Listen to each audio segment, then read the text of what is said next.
آیت اللہ شمس الدین اپنی کتاب میں ایک شخص کو بارے میں بیان کرتے ہیں کہ اس نے اتنا اس کی اولاد نہیں ہوتی تھی، اس نے ہر جگہ چلا گیا، اس کو اولاد نہیں ہوتی، اس نے بہت توسل کیا تو اسے امام کی طرف سے پیغام آیا فلانے شہر فلانے شخص فلانی دکان والے کا چلے. یہ ڈھونڈتا ڈھونڈتا اس شہر پہنچا، اس شخص کا بہت چھوٹی سی دکان تھی، تلائیاں سیتے تھے، چھوٹی سی دکان تھی. اندر گیا، جیسے اندر آیا اس نے اس کو نام سے پکارا اور کہا کہ جاؤ تمہارا کام ہو گیا. اب یہ کہہ رہا میں اتنی دور سے آیا، اتنی مشکل سے، یہ کہہ رہا کام ہو گیا. کہہ رہا میں رک جاؤں تھوڑا؟ ہاں رک جاؤ. کہا میں اس کا مہمان بن گیا.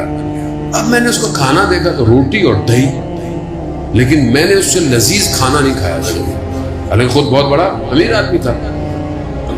جب رات ہوئی تو کہا کہ مہمان ہوتے ہوئے مہمان کا حق ہوتا ہے.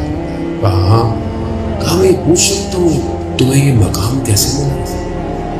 اس نے بولا بھائی دیکھو تمہارا کام ہو گیا ہے، اب تم چلے جاؤ، تمہیں اس سے کیا کہ مجھے یہ مقام کیسے ملا؟ اس نے بولا نہیں 12 لاکھ تو کرتا ہے. خیر اس نے بڑے محنت کرنے کی اور جب تک کہا کہ میں زندہ ہوں پھر نہیں.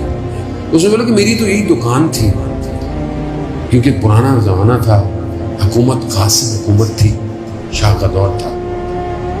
تو کہا کہ سامنے ایک جو یہاں کا گورنر جو تھا اس کا ایک نگہبان تھا، ایک سیکیورٹی والا جوان لڑکا تھا. وہ میرے پاس آتا تھا اور اس نے مجھے کچھ پیسے دیے تھے کہ ان پیسوں سے گندم خریدنا اور میں تم سے صرف 2 روٹیاں لینے آؤں گا. میں اس کی نوکری تو کرتا ہوں مگر میں اس کا کھانا نہیں کھا سکتا. یہ ہاتھ سے روٹی میں اپنے پیسوں کی جو بھی ہے میں کھاؤں. کہتا ہے ایک دن وہ میرے پاس آیا، اس نے بولا کہ میں کچھ دن بعد مر جاؤں گا، تو تم ایک کام کرنا، تمہارے پاس کچھ لوگ آئیں گے تو اس وقت تم مجھے دفنانے کا یہ سارا انتظام میں تمہیں دے دیا. ایسے ہی ہوا. کچھ دن بعد اس نے دیکھا کہ وہ غائب ہے، پتہ چلا کہ وہ مریض ہو گیا. اس کو کوئی لوگ آئے، مریض ہو گئے. پھر کچھ دن بعد 2 لوگ آئے، انہوں نے کہا کہ اس کا انتقال ہو گیا ہے، اس کو غسل کفن دیا. کہہ رہا یہ میں پریشان تھا کہ گھر میں کون ہے. پھر اسی رات کو وہ 2 لوگ آئے، کہا کہ ہمارے ساتھ چلو. مجھے لے گئے، میں چلا گیا. میں جہاں رہتا تھا میں جانتا تھا، لیکن ایک عجیب سی جگہ تھی کہ میں نے کبھی دیکھی نہیں. کچھ لوگ جمع ہیں اور ان میں ایک بہت نورانی شخصیت کھڑی ہوئی ہے اور سب ان کی باتیں سن رہے ہیں. باتیں کرتے کرتے انہوں نے کہا کہ اس جگہ کی وہ جو جوان کو نوکری دی ہوئی تھی وہ نوکری اس کو دے دی، اس کو دے. اب یہ سمجھا کہ پتہ نہیں وہی جو نوکری کرتا تھا، وہ ڈیوٹی کرتا تھا، وہ کہا نہیں میں ان کے یہاں نوکری نہیں کروں گا.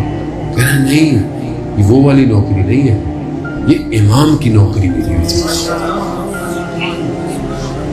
تو کہا بس اس دن سے مجھے نوکری ملی ہے، مجھے جو نوکری کا پیغام آتا ہے میں اس کو انجام. تو امام نے جو تمہیں میرے پاس بھیجا ہے، میری نوکری امام کی ہے. اذان مطلب امام یہ نہیں دیکھتے کہ چھوٹا ہے، بڑا ہے، فقیر ہے، امیر ہے. امام باطن کو دیکھتے ہیں. باطن. ایک روٹی کھاؤ مگر حلال کی، دسترخوان بھرا ہو اور اسراف ہو، ہمسایہ بھوکا ہو، رشتہ دار تنگ دست ہو، فائدہ کچھ نہیں ہے. باطن صاف کرنا ہے.